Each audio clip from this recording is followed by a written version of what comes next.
Asel. Babae na yan. Yan, lalaking asel yan. Laki-laki oh. Sungki din ang mata. Yan asel. Lalaki. Yan, babae oh. Laki oh. Yan. Yan. Yan ang asel ko. Lalaki oh. Sungki din ang tangkad.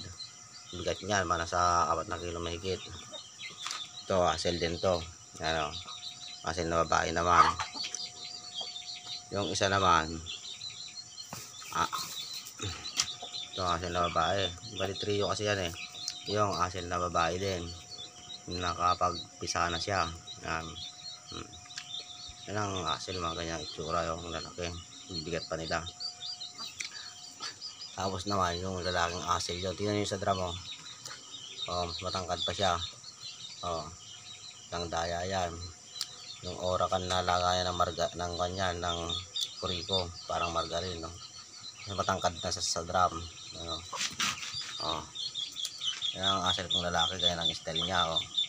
Kung sinong may gusto ng sisiw ng asel ko, nagbebenta ako.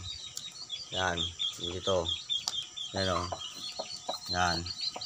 May manok na sa, may namisa na siya. May kon na diyan, sisiw na sa loob. Ito, asel din yan oh. Bali trio kasi yan na binili ko. Yan. Ito naman yung lalaking asel oh. Tingnan mo, mas matangkad pa sa kwandra mo. Hindi ba masyadong tumaas yan. Yan. Kung sino may gusto ng asel sisiw, pigbebentahan ko kayo. Yan.